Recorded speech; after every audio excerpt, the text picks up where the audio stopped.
My name is Miss Barbara, and I'm here to teach you guys some fun games you can play with your VPKer to keep their academic progress going as they are out of school. The philosophy behind VPK is that the kids learn through play.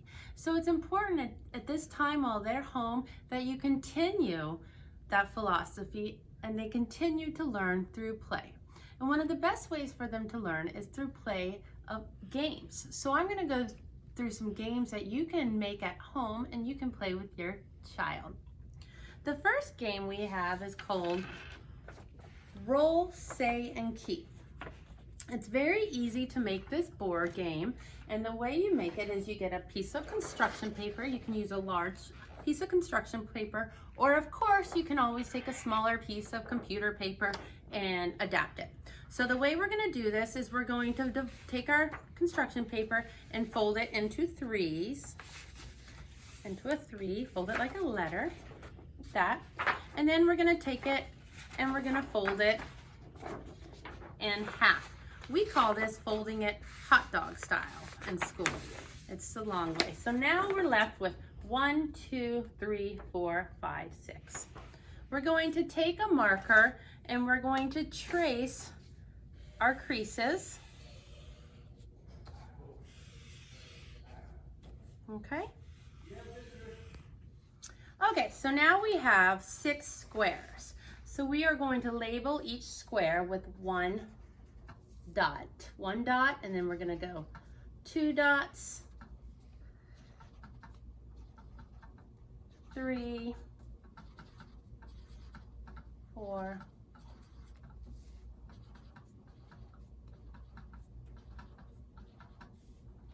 and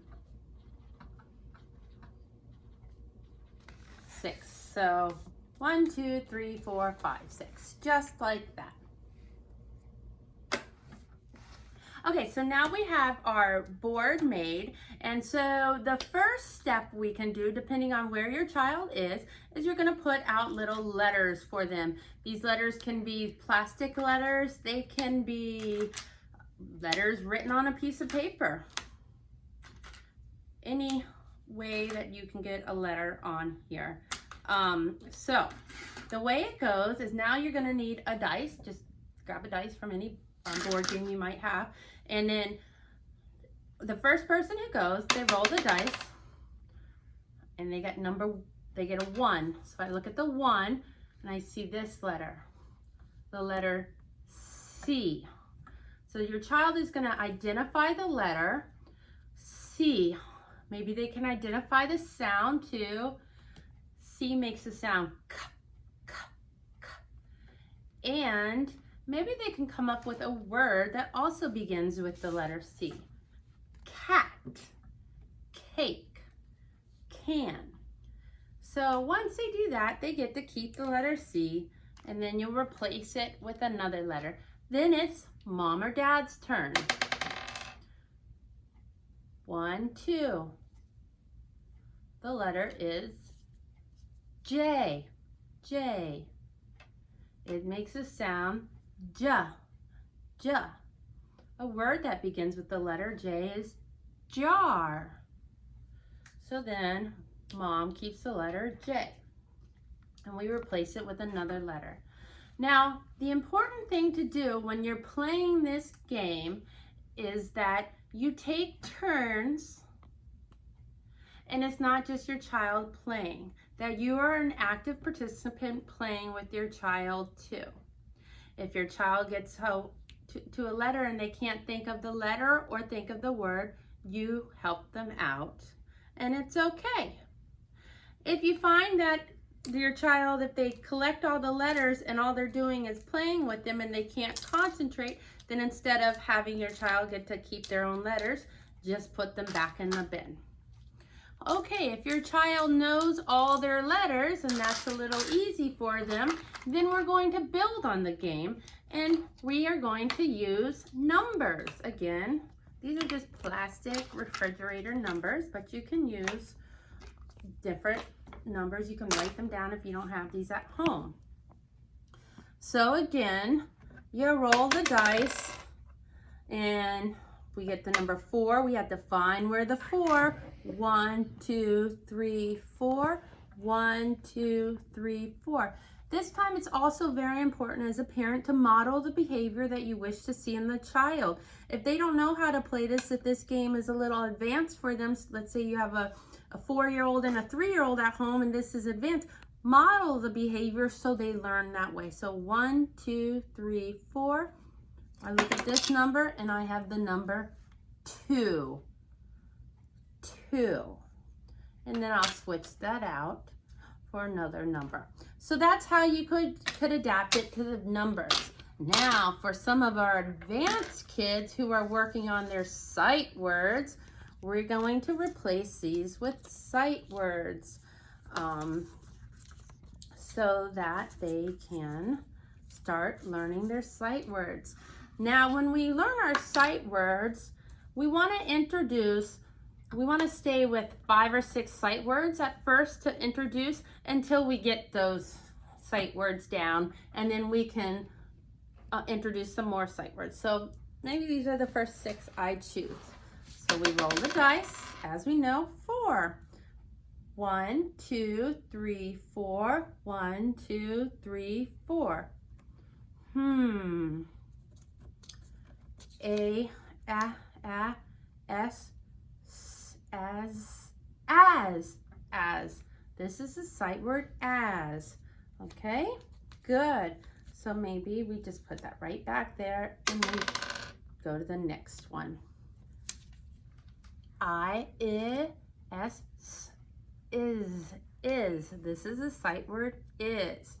And then we could always switch these around and play with them that way until we know them all. And then once we know, when we're ready to introduce more, we change them out. And that is how we would play with sight words. And of course, after they know their first 25 sight words, then you add in some more and some more. And so this is just a really fun game. You need at least 2 players to play. And there's lots of scaffolding that can go on, as I showed. Okay, another game that we like to play is called Sight Word Match. You can print off a list of sight words off of your computer. You would print 2 lists. One list you use for your main board, and then the other list you would take and you would cut up, and you would cut up into little squares. Now the key to this game is, or the way your child would play, this is a 1-person game. They're just going to do what we call a sight word match. They pick out a word and they look for it on their board and they match it right with their board. Sometimes when we have a child pick a word and they cannot find it, we say, that's okay, just put it to the side and come back.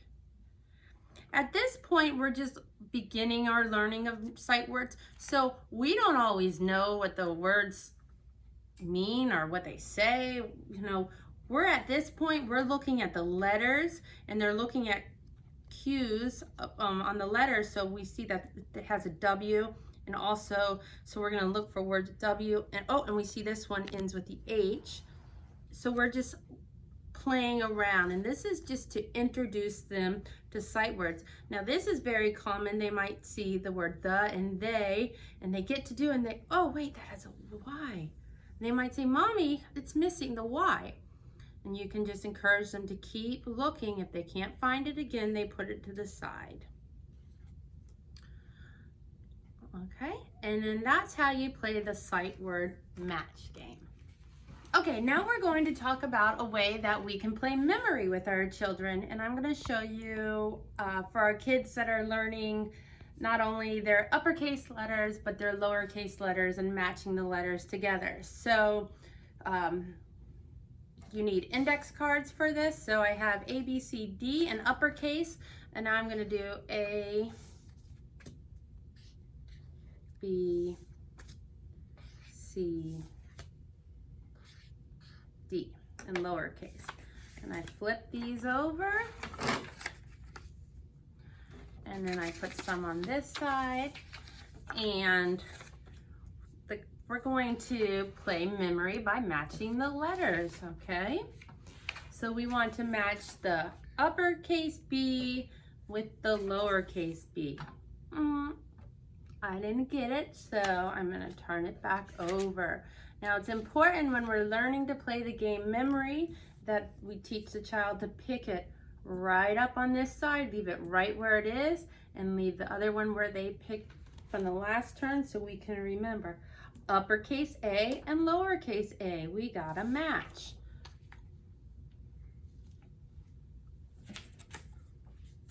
B. Let's see, no, not a match. Okay, and then it's our next friend's turn.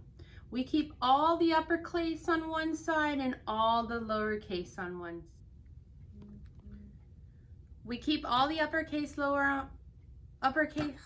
we keep all the uppercase on one side and all the lowercase on one side to help the kids differentiate which cards they're supposed to choose. Or you could use a set of pink index cards and a set of blue index cards. Or you could just put, you know, little X's on the uppercase one, something to set them apart. So let's say we're at home and it's a pandemic and we don't have index cards at home. Well, you can always just take your good old computer paper and you can just cut them also into squares and make it work just like that. Of course, maybe instead of using a marker for your letters, you would use a pencil so that the ink wouldn't go through. Another way to extend on this is to have your child write the uppercase and lower cases to practice their penmanship. Okay, so maybe uppercase and lowercase memory is too easy for your child. So we need to build on that. So we're gonna go back to our sight words again. Maybe we'll pick a few sight words to use, the first 5 that we are introducing. And again, another way to extend on this activity is to have your child write the sight words that they are working on. There's always ways to get your child to try these new things. So go ahead and cut. Okay, so now I have my sight words here and the ones that my child wrote. So we're gonna flip them over and maybe move them around, make sure they're not in the correct order. And again, we're keeping one set on this side, one set on this side to make the memory game work a little bit better. So we flip a card over, I flip it exactly where I found it, and then we go on to the next one. Now at this point, maybe your child knows the words, maybe they don't. If they don't know them, you want to make sure you're saying the, on. Okay, now it's mom or dad's or sister's or brother's turn. This word is A. A. I got a match. Yay. And I get to go again. On. We saw that word on somewhere. Is it here? No. Here it is. On. And so that's how we're going to play memory using our beginning sight words. Hold on. And the last game we're going to talk today is called bingo. Everyone loves bingo. So this is a fun way how we can incorporate learning our letters, our uppercase, lowercase, our sight words, or numbers into the game of bingo. And all you need at home is a piece of paper and a marker. So we are going to learn how to make this bingo board. Okay, so now we have our bingo board made. If you noticed, it was a lot like our other board game, Roll, Say, and Keep. So of course, the older the child gets, the more squares you can make. I've made bingo boards up to 16 squares, but for our VPK kids, sticking with 6 squares would be the way to go. Okay, so now mom and child, you're going to pick out 12 of your sight words. If we're working on sight words, if we're working on uppercase letters, you're going to pick out 12 of the same 12 letters, okay? From those 12 words, you're going to then write the words onto your bingo board. And as the student, I get to choose what words I want to write. And this is a good way to practice. And so I write down all my words that I want to use, okay? While mom is doing her own board, and maybe dad is doing his own board, and maybe big brother, big sister is doing their own board, okay? The more people we have playing, the more fun it is for all of our friends playing. So we're gonna take all those words and we're going to put them in a bowl. Of course, my bingo board is gonna look different than my mom's or different than my dad's, okay? We're each gonna take turns passing the bowl around that has the main sight words in it and call them out. R, R. I don't have that one. Is. So now I'm gonna put a button. We all know how to play bingo and so on, okay? So that is how you can play bingo with your student.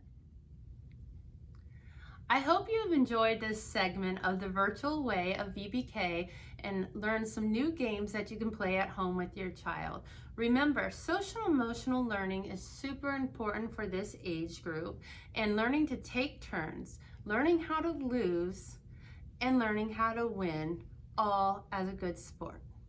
This is a hard lesson for 4 and 5-year-olds. It's a hard lesson for 41-year-olds, but it's our job to teach them. I hope you guys are doing well and are in good health. I miss you all.